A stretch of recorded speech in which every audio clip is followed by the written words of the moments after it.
આજે અનુસૂચિત જાતિ મોરચાના પૂર્વ પ્રમુખ લાલજીભાઈ આઠુ વડિયાની મુલાકાતે પહોંચ્યા હતા। આ દરમિયાન તેઓ વડિયા બસ સ્ટેન્ડ પર રોકાયા ત્યારે બસ સ્ટેન્ડ પર ગાયો સહિત રખડતા પશુઓનો જમાવડો જોવા મળ્યો।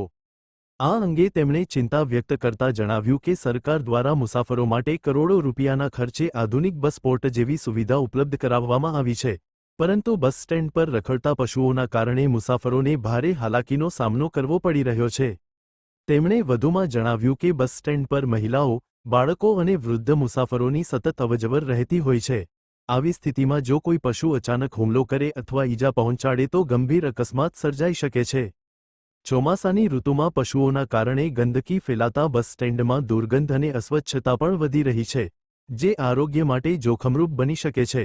લાલજીભાઈ આઠુએ સ્થાનિક તંત્ર અને સંબંધિત વિભાગને બસ સ્ટેન્ડને રખડતા પશુઓથી મુક્ત કરાવવા તેમજ નિયમિત સફાઈ અને યોગ્ય વ્યવસ્થા કરવાની માંગ કરી છે, જેથી મુસાફરોને સુરક્ષિત અને સ્વચ્છ વાતાવરણ મળી રહે। તો જેતપુર તાલુકાનું ચારણ અમઢિયાળા પણ આજે મેં એસટીમાં પ્રવાસ કર્યો। વડિયાના બસ સ્ટેન્ડમાં જઈને ઘડીક તો અંદર એન્ટર થયો તો મને ખુશી થઈ હતી કે વાહ વાહ ચોખાઈ, પણ અંદર ગયા પછી ખબર પડી કે અહીંયા પેસેન્જરોને બેસવા માટેની જગ્યા નથી, આ તો ઢોર ઢાંકર માટેની જગ્યા છે। આ તમે ચારે બાજુ જુઓ, આ બાજુ જુઓ, રાજુભાઈ આ બાજુ વિડીયો જરાક કરજો, આ બાજુના ઢોર જુઓ, આ બાજુ કોદળા જુઓ, આ બાજુ ગંદકી જુઓ।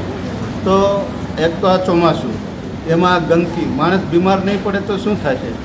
આ દેશની, આ રાજ્યની સરકાર માણસ માટે, માનવી માટે, છેવાડાના માનવી માટે જે કાંઈ યોજના દાખલ કરી ગઈ એનો આ રીતે ઉપયોગ સરકારને આવી રીતે બદનામ કરવાની છે। ભારતીય જનતા પાર્ટીની સરકાર કેટલું કામ કરી રહી છે લોકો માટે, અને અહીંયા કોઈ જોનારું નથી। આ દરબાર જુઓ, ઢોર ઢાંખર, આ બધું આવું બસ સ્ટેન્ડ, આ રૂપાળું બસ સ્ટેન્ડને ગંદકીવાળો કરી નાખ્યો। સારું કોઈ ધ્યાન આપે તો સારું।